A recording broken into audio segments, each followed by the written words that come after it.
Hello, my name is Chantel Rachel.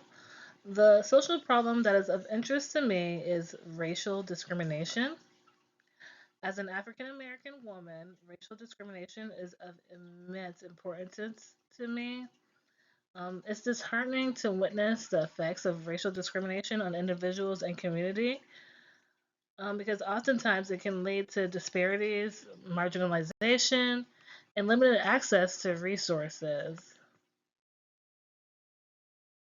So for today, I'm going to go over the media story that I chose, definitions that I feel are needed to know, the policy that I chose and its provision, strengths and weaknesses of the policy, recommendations of change for the policy, and social workers' role in changing that policy.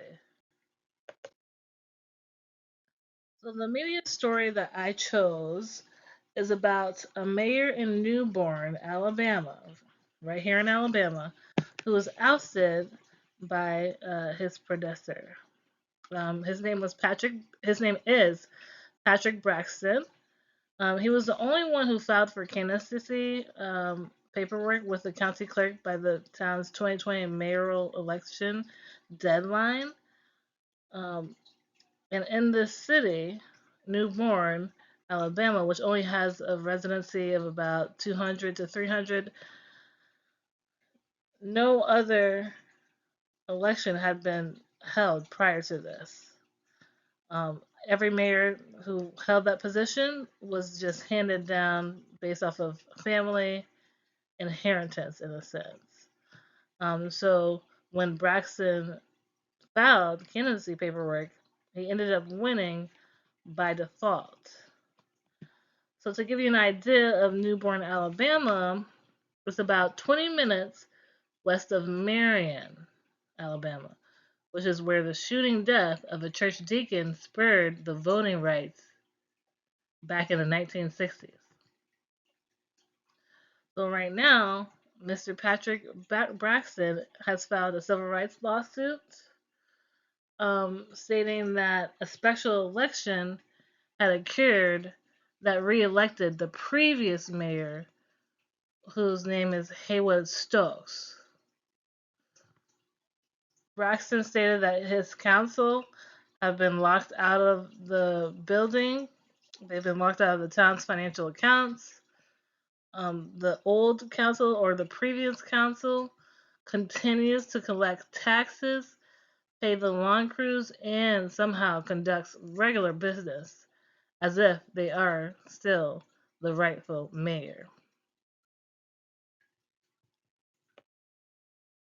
So I move forward to talk about definitions that I feel are specific to the story and specific to this presentation on what I'm going to be going over.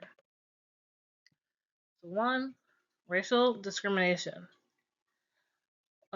Racial discrimination occurs when a person is treated less favorably or not given the same opportunities as others in a similar situation because of their race, the country where they were born, or their ethnic origin or their skin color. Second, the policy that I chose, which is Civil Rights Act. This act aims to secure and protect the civil rights for all individuals, specifically combating racial discrimination and promoting equal treatment under the law. So the Civil Rights Act prohibits discrimination based on race, color, religion, sex, or national origin in various settings, including employment, public accommodations, and federally funded programs, which we will be talking about later. So the Civil Rights Act provisions. The Civil Rights Act came about in 1964 and it aimed to protect human rights. Next, we'll talk about the provisions of this act. Here are key notes from the Civil Rights Act. Title 1, voting rights protection. We got next, public accommodations, non discrimination in federally funded programs, and equal employment opportunity. Each of these titles, and there are more within Civil Rights Act, but these are the ones that we'll be going over in this presentation. The voting rights protection. So this title prohibited any form of discrimination or restriction based on race or color in voting.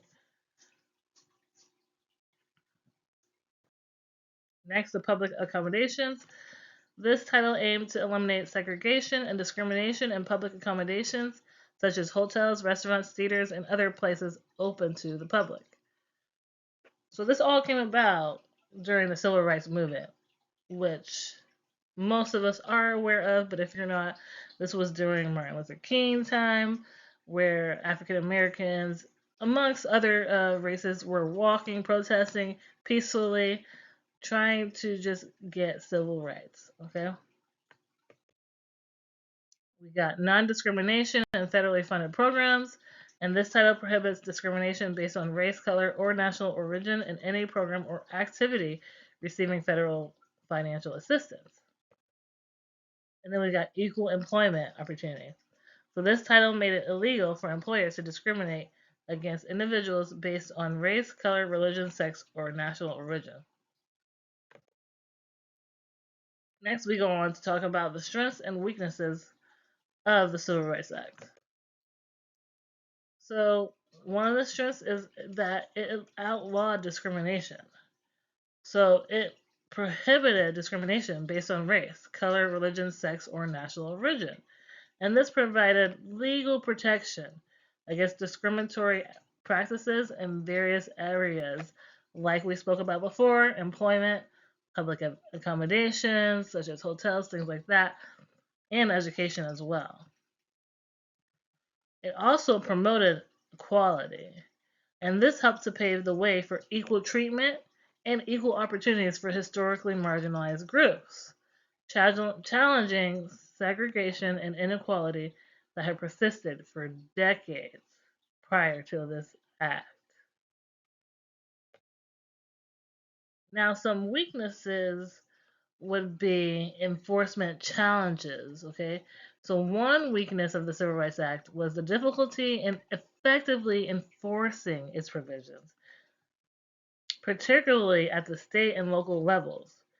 It required and still requires ongoing efforts to ensure compliance and address discriminatory practices, such as what we have in this story.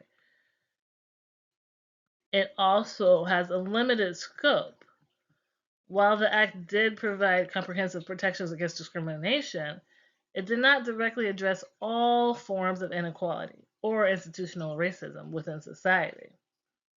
Important issues like voting rights and economic disparities were later addressed through separate legislation, such as the Voting Rights Act.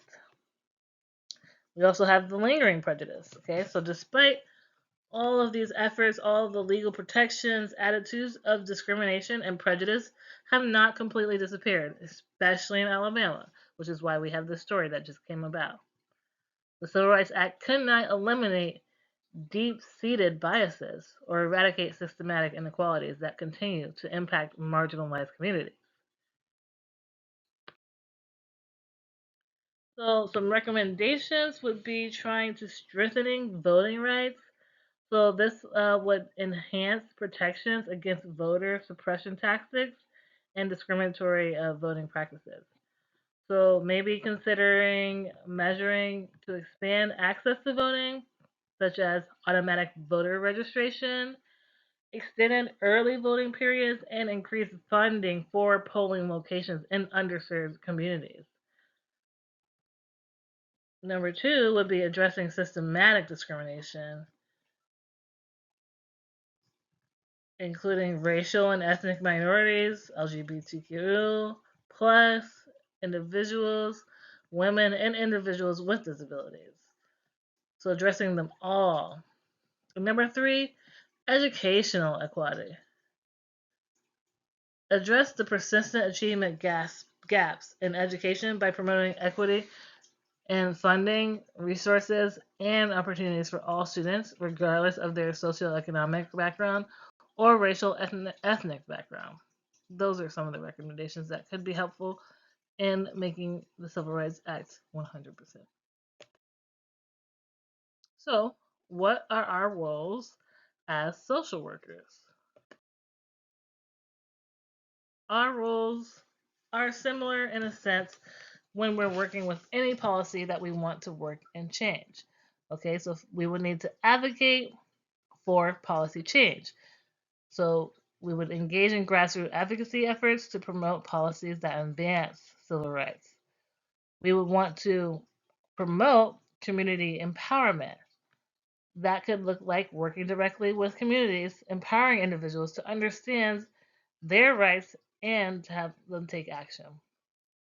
We'd also want to work towards ensuring access to services, so particularly those for marginalized communities have equal access to services such as healthcare, education, and other resources. We'd also want to collaborate with partnerships, form alliances with community organizations, civil rights groups, and advocacy organizations to collectively work towards advancing civil rights. And we would want to educate and bring awareness. Educating others on civil rights issues, historical context, and ongoing challenges.